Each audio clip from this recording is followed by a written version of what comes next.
हम देखते हैं साल 2045, जहाँ टेक्नोलॉजी इतनी ज्यादा बढ़ गई है कि वो इंसानों पर ही हावी होने लगी है। हर जगह पर एआई के रोबोट्स होते हैं जो इंसानों की सभी काम करते हैं। खाना बनाने से लेकर घर को ठीक करने तक जगह एआई ने ले ली। यहीं पर हम एक औरत एलिस को देखते हैं जिसके घर पर भी कुछ एआई थी। इनमें जो फीमेल एआई रोबोट थी उसका नाम मोनिक होता है। अब एलिस के घर पर उसका दोस्त और दोस्त का बेटा आए हुए थे। एलिस को आर्ट्स की चीजें जमा करने का बहुत शौक था, जो सब वह अपनी दोस्त को दिखा रही होती है। उसका दोस्त एलिस के साथ अजीबोगरीब बातें कर रहा था, जो देखकर उसकी एआई मोनिक उसके दोस्त को स्कैन करती है और उसके दिमाग में चल रही चीजों को पढ़ने लगती। उससे पता चलता है कि एलिस के दोस्त के दिल में उसके लिए खास प्यार नहीं है, वो तो बस टाइम पास कर रहा है और उसका फायदा उठाना चाहता है। इनकी बात चल ही रही थी कि तभी यहाँ एलिस का हस्बैंड, जिसे वो छोड़ चुकी थी, वो आता है, जिसका नाम विक्टर था। वह यहाँ पर अपनी गोद ली हुई बेटी और दोस्त को भी लाया होता है। ये सब लोग जब जमा हुए तो विक्टर की दोस्त बताती है कि मैं और विक्टर बहुत जल्द शादी करने वाले हैं। इनकी बातचीत चल ही रही थी कि तभी इनकी पड़ोसन का डॉग यहाँ पर आ जाता है। इसे ढूंढते हुए पड़ोसन भी आगे था। टीवी पर न्यूज में बताया जाता है कि बाहर सड़कों पर बहुत बड़े ट्रैफिक जाम हैं, जिस वजह से कोई भी घर से बाहर नहीं जा सकता। सबको अपने अपने घरों में ही रहना होगा। खबरों के बाद एक एआई रोबोटिक कंपनी जिसका नाम यूनिक्स था, उसके ऐड आते हैं। वो बताते हैं कि हमारे नए रोबोट्स पहले से काफी एडवांस्ड है, साथ ही वो इंसानों से कई गुना बेहतर और समझदार भी है। उन लोगों का प्लान था कि जल्द हम इन रोबोट्स को आर्मी और पॉलिटिक्स में भी इस्तेमाल करेंगे, जिससे हमारे मुल्क की सुरक्षा और ज्यादा मजबूत हो जाएगी और कोई पॉलिटिशियन गलत फैसला नहीं ले पाएगा और करप्शन भी खत्म हो जाएगा। अब ये सारी बातें मोनिक भी बड़े गौर से सुन रही होती है। कुछ देर के बाद पड़ोसन वहाँ से जाने का फैसला करती है। अब उसका डॉग तो भागते भागते चला गया, लेकिन वो नहीं जा पाती क्योंकि दरवाजा अपने आप ही लॉक हो गया था।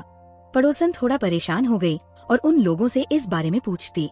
तब एलिस का रोबोट बताता है कि बाहर खतरा होने की वजह से मैंने पूरे घर को लॉक कर दिया है, इसीलिए अब तुम लोगों में से कोई भी बाहर नहीं जा सकता, जिससे सभी लोग घबरा जाते हैं क्योंकि जाहिर है अब वो चाहकर भी बाहर नहीं जा सकती। घबराहट में वो रोबोट्स को लॉक को खोलने का कहते हैं।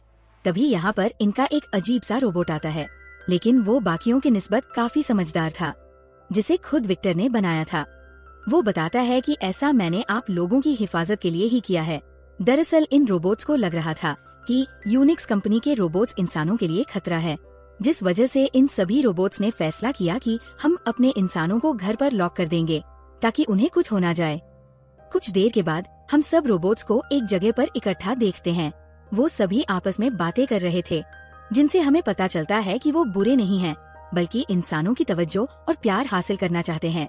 जबकि इंसान जो रोबोट के लिए कोई इमोशंस, जज्बात नहीं रखते, वो तो सिर्फ इन्हें मशीनें समझकर अपने कामों के लिए इस्तेमाल करते हैं। अब ऐसे ही घर में बंद उन्हें रात हो जाती है, जहाँ इन्हें इमरजेंसी लॉक सिस्टम का ख्याल आता है, जो इनके घर के बाहर लगा हुआ था। वो सोचते हैं कि अगर कोई उस हैंडल को खींच दे तो इनका दरवाजा खुल सकता है। लेकिन मुसीबत की बात तो ये थी कि अंदर होने की वजह से ये बाहर नहीं जा सकते थे। ये लोग पड़ोसन के डॉग को देखते हैं। विक्टर को एक आइडिया आया। वो लेजर लाइट की मदद से डॉग को हैंडल तक लेकर जाता है, लेकिन डॉग हैंडल को खींचते हुए उसे तोड़ देता है, जो देख सभी उदास हो गए क्योंकि इनके बाहर जाने की उम्मीद भी टूट चुकी थी। अब क्योंकि रात भी काफी हो गई थी, इसलिए सब लोग अलग अलग कमरों में सोने के लिए चले जाते हैं। आधी रात को विक्टर को एक आइडिया आया। वो अपनी कार को फुल स्पीड में ग्लास की तरफ आकर टकराने को कहता है, जिससे कांच का दरवाजा टूट जाएगा और ये सब बाहर निकल पाएंगे। अब गाड़ी को ये कमान मिलती है। वो तेजी से घर की तरफ आने लगी, लेकिन इससे पहले टकराती सामने डॉग आ जाता है, जिससे गाड़ी का बैलेंस बिगड़ने की वजह से वो बिल्कुल सामने पलट जाती है, जो देख वो फिर परेशान हो गए क्योंकि इनका दूसरा प्लान भी नाकाम हो गया था। जिसके बाद वो सब लोग बैठकर टीवी देखने लगते हैं। बीच में ऐसी एड्स भी दिखाई जाती है जिनमें इंसानों को जू में रखकर, यानी चिड़ियाघर में जहाँ जानवर होते हैं, और जंग के मैदान में लाकर उनके साथ जानवरों जैसा सेलेक्ट किया जा रहा था, और इन सबको भी रोबोट्स ही कंट्रोल कर रहे थे, जो देखकर सभी काफी दंग रह जाते हैं और सोचते हैं कि एआई सिर्फ एक हद तक जरूरत तक अच्छी है, ज्यादा एआई का इस्तेमाल नुकसानदेह हो सकता है। खैर, अब इन लोगों को गर्मी लगने लगती है, इसलिए एलिस मोनिक को एसी ऑन करने का कहती है। मोनिक बताती है कि गवर्नमेंट की नई पॉलिसी के मुताबिक उन्हें एसी ऑन रखने से पहले गवर्नमेंट की इजाजत लेनी होगी, जो सुनकर सब लोग काफी हैरान और परेशान रह जाते हैं। तभी हम पड़ोसन का रोबोट भी आ जाता है। क्योंकि वो एआई था, इसलिए बाकी रोबोट्स ने कुछ देर के लिए लॉक खोल दिया था। उसकी हालत काफी खराब थी। वह इन लोगों के सामने आकर बताता है कि हमारे घर पर योनिक्स कंपनी के रोबोट्स आए थे, जिन्होंने पहले डॉग को मारा, फिर मेरी भी जान लेने की कोशिश की, लेकिन मैं किसी तरह बचकर निकल आया। जिसका मतलब था कि योनिक्स कंपनी के रोबोट्स पुराने रोबोट्स को मार रहे हैं। ये बताते ही वो नीचे गिर गया। इन सब से पड़ोसन काफी दुखी हो जाती है, क्योंकि उसका प्यारा डॉग मर चुका था और उसका ये रोबोट जिससे वह बहुत प्यार करती थी, उसकी भी हालत खराब थी। पड़ोसन उनसे मदद मांगती है। तब उसकी हालत देखकर सभी रोबोट्स उसे दूसरे कमरे में लेकर जाते हैं। वो काफी हैरान थे। पड़ोसन के रोबोट से पूछते हैं कि आखिर तुमने ऐसा क्या किया है कि तुम्हारी मालकिन तुमसे इतना प्यार करती है, जबकि आज तक किसी भी रोबोट को अपने मालिक से इतना प्यार कभी नहीं मिला। अब ये सुनकर वो जवाब देता है कि इंसानों का प्यार पाने, उनके करीब रहने के लिए तुम्हें सबसे पहले उन्हें हंसाना होता है, उन्हें एंटरटेन करना होता है कि वो दिल से खुश हो जाएं।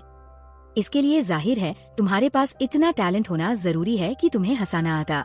अब ये सुनकर सभी रोबोट्स अपने सिस्टम में बहुत सारे जोक्स, हंसी मजाक वाली चीजें डाउनलोड कर लेते हैं। साथ ही बहुत सारी फनी किताबें भी पढ़ते हैं, जिससे वो उन सबको हंसा सके, और बारी बारी सबके कमरों में जाकर उन्हें जोक सुनाने लगते हैं। लेकिन उन बेचारों के जोक्स इतने बेकार थे कि कोई भी नहीं हंसता, बल्कि चिढ़कर एलिस तो उल्टा रोने लगती है। कुछ देर बाद हम एलिस के दोस्त और विक्टर को आपस में बातें करते हुए देखते हैं।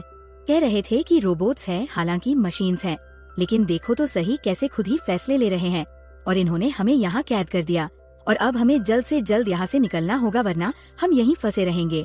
विक्टर कहता है कि अगर हम घर में आग लगा दें तो ये रोबोट्स हमारी जान बचाने के लिए जरूर दरवाजा खोल देंगे, लेकिन हम ये काम तब तक नहीं कर सकते जब तक कि रोबोट्स हमारे आसपास है और हमें देख रहे हो। इसलिए विक्टर एक प्लान बनाता है, जिसमें वह पड़ोसन के रोबोट को भी शामिल कर लेते हैं, क्योंकि उसके अंदर इंसानों की तरह सोचने की इस्लाहियत थी, और वह भी चाहता था कि सब लोग यहाँ से बाहर निकल जाए। तो प्लान के मुताबिक एलिस के दोस्त का बेटा उन रोबोट्स का ध्यान भटकाता है और पड़ोसन का रोबोट पर अलार्म के पास जाकर हल्की सी आग लगाता है, जिससे अलार्म बजाना शुरू हो जाता है। साथ ही विक्टर की दोस्त कंप्यूटर से योनिक्स कंपनी को मदद के लिए मैसेज भेज देती है। अलार्म की वजह से वो रोबोट्स को दरवाजा खोलने का कहते हैं, और इस बार उन्होंने खोल भी दिया। लेकिन तभी यहाँ योनिक्स कंपनी का एक रोबोट आ जाता है, जो इन्हें बाहर नहीं जाने देता, बल्कि वो तो पूरे घर के सिस्टम का कंट्रोल खुद ले लेता है। एक छोटा रोबोट जब उसे ऐसा करने से रोकता है तो योनिक्स रोबोट्स का नाम योन था। उसे गुस्सा आ गया और वो लेजर की लाइट से उस छोटे रोबोट को वही खत्म कर देता है। इसी बीच मोनिक एलिस को इशारा करके एक आइडिया देती है। तब एलिस एक शीशा लेकर योन के सामने आ जाती है, और जब वो दूसरे रोबोट्स को अपनी आंखों की खतरनाक लेजर से मारने के लिए रोशनी डालता है, तो एलिस शीशा उसके सामने कर देती है, जिससे लेजर लाइट वापस पलटकर उसकी तरफ चली गई और उसकी आंखें खराब हो जाती। लेकिन अभी भी वो इंसानों के जिस्म के टेम्परेचर से उन सबको देख पा रहा था, पर क्योंकि वो बाहर तो निकल नहीं सकते थे, इसीलिए एक जगह पर जाकर बैठ जाते हैं।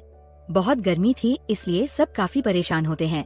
उन्हें देखकर मोनिके योन से कहती है कि अगर तुमने एसी ऑन नहीं किया तो इनकी हालत बहुत ज्यादा खराब हो जाएगी, इतनी ज्यादा कि ये मर भी सकते हैं। अब योन एसी ऑन करने के लिए एक शर्त रख देता है।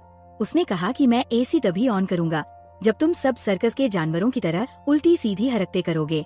अब सारे इंसानों की गर्मी से जान निकल रही थी, इसलिए वो मान जाते हैं और सर्कस के जानवरों की तरह चीजें करना शुरू हो जाते हैं। योन एसी तो ऑन कर देता है, लेकिन काफी तेज, जिस वजह से इन्हें ठंड लगने लगती है। यहाँ पर विक्टर को एक आइडिया आया। वह मोनिके से कहता है कि काफी सारे कपड़े गीले करके लाओ ताकि उनमें बर्फ जम जाए। रात होते ही गीले कपड़ों में बर्फ जम जाती है और विक्टर सभी को वो बर्फ वाले कपड़े पहनने का कहता है, क्योंकि योन इन्हें जिस्म की हीट की वजह से देख पा रहा था और अब बर्फ वाले कपड़ों की वजह से वो इन्हें नहीं देख पाएगा। और तभी ऐसा ही है, और ये लोग एक साथ उस पर हमला कर देते हैं यहाँ से निकलने के लिए। जब ये लोग उसे मार रहे थे तो एलिस के चेहरे का कपड़ा हट जाता है, जिससे वो योन को नजर आ जाती है। वो लेजर से उसे मारने वाला था कि तभी सामने मोनिके आ जाती है और लेजर उसे लग जाती है। मगर इन सब की वजह से योन को बहुत गुस्सा आ चुका था, इसीलिए वो पूरे घर में लेजर मारने लगता है, जिससे बचकर वो लोग छुप जाते हैं। अब योन घर का सामान भी तोड़ना शुरू कर देता है। फिर 2 रोबोट्स उसके पैर में नोकदार की लगा देते हैं, जिसे अब वो हिल भी नहीं पाता। फिर विक्टर की बेटी पीछे से उसके अंदर करंट छोड़कर शॉर्ट सर्किट कर देती है, जिससे उसका सिस्टम खराब हो गया और अब वो नीचे गिर जाता है, जिससे सब कुछ ठीक हो चुका था। लेकिन लेजर लगने की वजह से मोनिका सिस्टम खराब हो गया था, इसलिए दूसरा रोबोट उसके साथ जुड़कर उसे ठीक करने लगता है। फिर जैसे ही उसकी कंडीशन ठीक हुई, वो दरवाजे को खोल देती है और ये लोग बाहर आ जाते हैं। एलिस का दोस्त और बेटा अपने घर जाने लगे, और क्योंकि इन सब के बीच विक्टर की दोस्ती उनके साथ दोस्ती हो गई थी, इसलिए वो भी इनके साथ ही चली जाती है। उन्हें लग रहा था कि सब शांत हो गया, लेकिन तभी बहुत सारे योन जैसे रोबोट्स आकर एलिस, विक्टर और उसकी बेटी को घेर लेते हैं। एलिस की दोस्ता बेटा गाड़ी से कूद पड़ता है और इनकी मदद को आता है, मगर तभी यहाँ बहुत सारे ड्रोन्स आते हैं और एक एक करके सभी रोबोट्स को मार देते हैं, जिससे उनकी जान बच जाती है। दरअसल योनिक्स कंपनी के सिस्टम में एक बग आ गया था, यानी एरर वगैरह, जो बहुत बड़ी गड़बड़ी साबित हुई, क्योंकि उन्हें फायदे के लिए रखा जाना था। लेकिन उन्होंने इंसानों और रोबोट्स को ही मारना शुरू कर दिया। अब इन सब के बीच विक्टर को भी समझ आ गई थी कि फैमिली कितनी जरूरी होती है, और वो फिर से एलिस के साथ रहने का फैसला करता है। और इसी हैप्पी एंडिंग के साथ ही ये फिल्म इधर ही खत्म हो जाती है।